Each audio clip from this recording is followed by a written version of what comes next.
Hello everybody, this is Ana Almeida.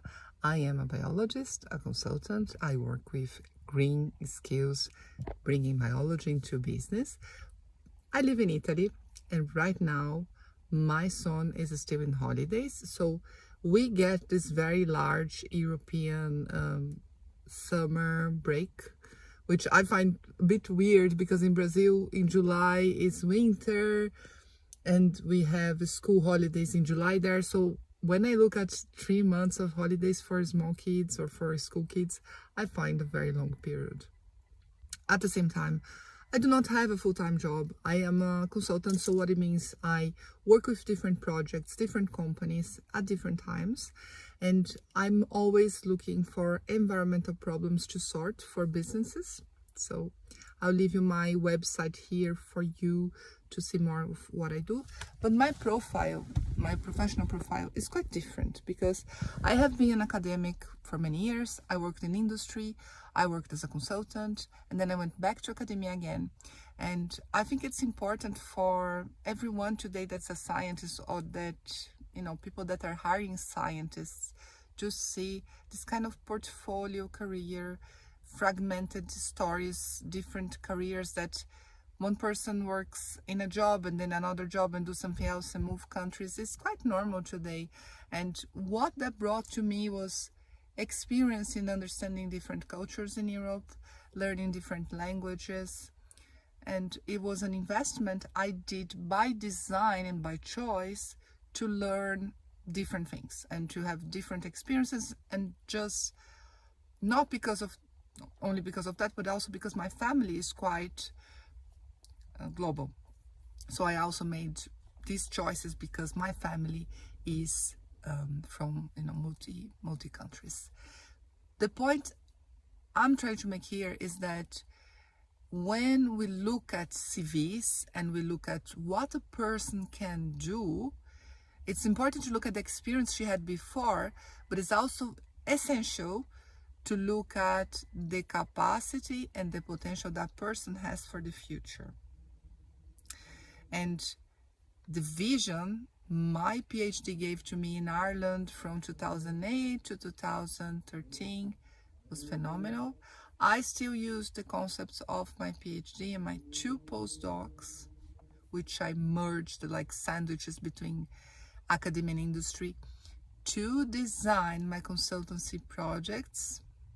And this brings a richness because I look at the science, I look at the regulatory developments in a certain field, especially water pollution, anything that can affect ecosystems in terms of chemicals and microbiological contaminants. And I say, hey, how do we bring solutions quicker into action? And what's really gonna take off as a technology? What do you want? Who needs to be reached and talked to so this technology has a future? And I am a person that I'm not in sales, so I'm not like, oh, okay, I'm gonna sell you this and you're gonna have the perfect dream solution. I speak the real truth for my clients and say, okay, this is the thing, and these are the facts, and this technology is very good, but it's expensive, or I don't think this is gonna work, or the scale up is too complicated, or the science is not, it's not 100% yet. This kind of plain, concise, and truth, kind of trustworthy feedback I give, and the way I design my work, and most of my colleagues that are scientists but not actually work in academia, they do, is looking at that kind of, okay, we can do this is what the science is informing us, but how do we go about applying that solution in real world? How do we bring that to the real world? And a difference that I found between me and my colleagues that stayed in academia, which I absolutely love them, and they are doing the base of any technology that's applied into market and reach people, is that I will be looking at potential conflicts or problems between this technology going from the bench to going to the real world. And this connection is something that it's much easier to do if you have the academic training.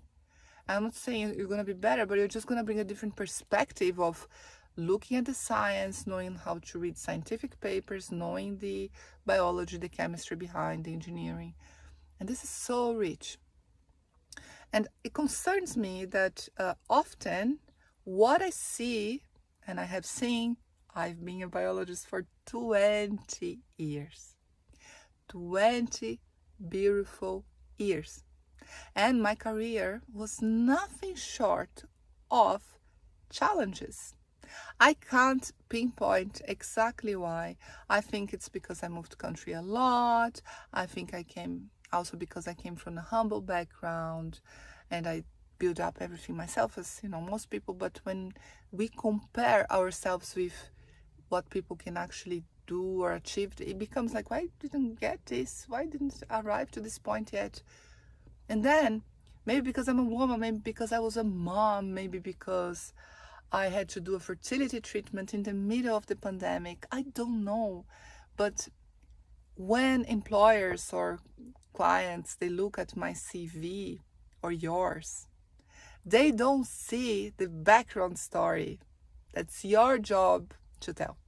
Because everyone and every person that does a PhD or do that choice, the hard choice of if you choose to be a scientist, you're gonna have trouble, especially in biology, especially in things that has to do with plants and animals and these things we need to survive as a species.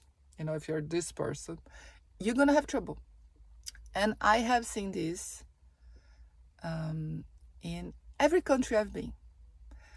I can even empathize with my social, how do you say, human sciences colleagues, because they also have trouble, and for different reasons, but philosophy and psychology and these things that it's about thinking. Maybe now with AI things are getting a bit different, but it's trouble, and but we have to find ways to change things. So thanks for watching. I invite you to check my LinkedIn profile to see the kind of consultancies I do, and have a nice summer.